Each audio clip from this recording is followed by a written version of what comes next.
आप देख रहे हैं वाल्मीकि रामायण भाग 1 एपिसोड 5 यज्ञ। अभी तक वाल्मीकि जी ने हमें महान नगरी अयोध्या, वहां के सभ्य लोग और महाराज दशरथ के बारे में बताया। अयोध्या में सब कुछ अच्छा ही चल रहा था, बस राजवंश चलाने वाला कोई नहीं था। इसीलिए राजा दशरथ ने अश्वमेध और पुत्र कामेष्टि यज्ञ करने का निर्णय लिया। उनके मंत्रियों और पुरोहितों ने सलाह दी कि इस यज्ञ के लिए वे ऋष्यशृंग मुनि को बुलाएं।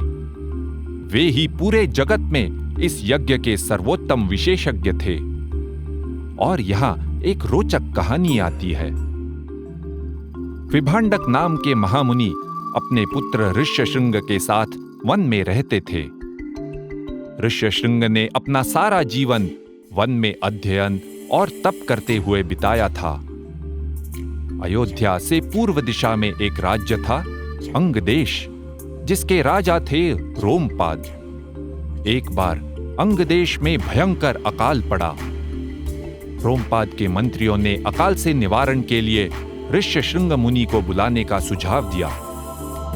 मगर मुनि श्रेष्ठ को वन से नगरी में कैसे लाया जाए, ये काम गणिकाओं को सौंपा गया और उन्होंने बड़ी चतुराई से काम पूर्ण किया। गणिकाओं ने ऋष्यशृंग मुनि को, जिन्होंने कभी किसी स्त्री को देखा ही नहीं था, कैसे आकर्षित किया और बात छेड़ी, इसका रोचक वर्णन दिया गया है।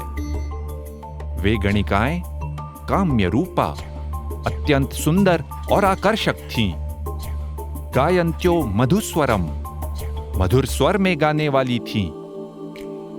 बात करते करते उन्होंने ऋष्यशृंग जी को अपने साथ चलने के लिए इतने मीठे वचनों में कहा कि वे मुनि मना करते भी तो कैसे।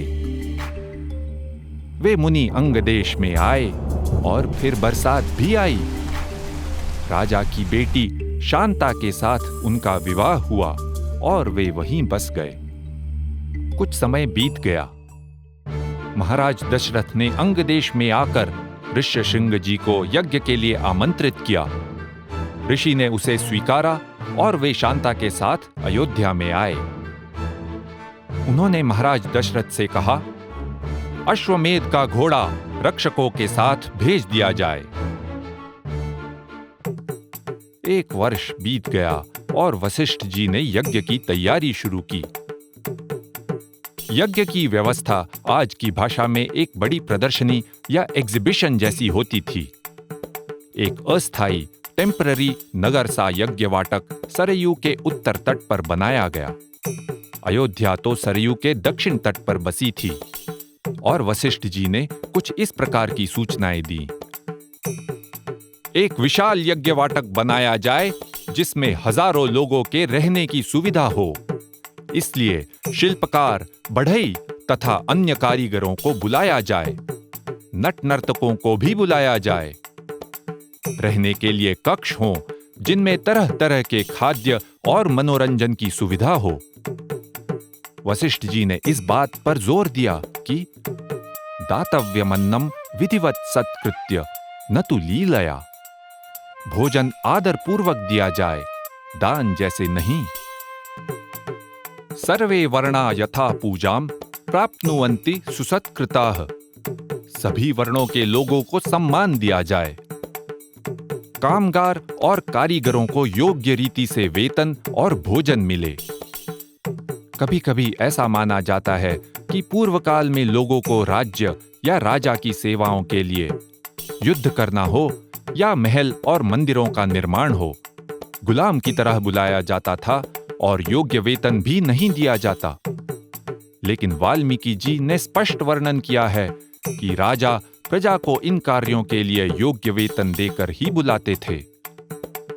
आगे वशिष्ठ जी कहते हैं, सभी राजाओं को आमंत्रण भेजा जाए और ये स्पष्ट बताया, दाक्षिणात्यान नरेंद्रांश्च, दक्षिण के राजाओं को भी। उत्तर के लोग अलग, दक्षिण के अलग, नॉर्थ इंडियन, साउथ इंडियन, ऐसा विभाजन नहीं था। सारे प्रबंध हो गए, आमंत्रित लोग भी आए और यज्ञ आरंभ हुआ। कैसे? विधिवत, योग्य प्रकार से, योग्य सामग्री से, योग्य क्रम से। कोई जुगाड़ वाली बात नहीं थी। विभिन्न प्रांतों के पुरुषों और महिलाओं ने यज्ञ में भाग लिया। दो विधियों के बीच के समय में युक्तिवाद और शास्त्रार्थ की चर्चा होती थी।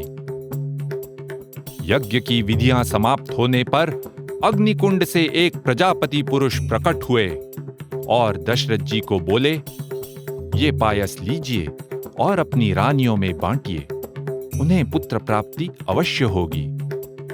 दशरथ जी ने उस खीर का आधा भाग कौसल्या जी को दिया, बचे हुए आधे का आधा भाग, 1/4 सुमित्रा को दिया और जो बचा उसका आधा कैकेयी को और शेष फिर से सुमित्रा को दिया। यज्ञ समाप्त हुआ, सब घर लौट गए। ऋष्यशृंग जी ने अपना जीवन तपस्या में बिताया, कर्नाटक में श्रृंगेरी के पास। वैसे श्रृंगेरी ऋष्यशृंगगिरी का ही छोटा सरल रूप है। अयोध्या में 6 ऋतुएं बीत गई। चैत्र मास की 9वीं को कौसल्या देवी ने श्री राम को जन्म दिया और उसके कुछ देर बाद कैकेयी ने भरत को और सुमित्रा ने लक्ष्मण और शत्रुघ्न को।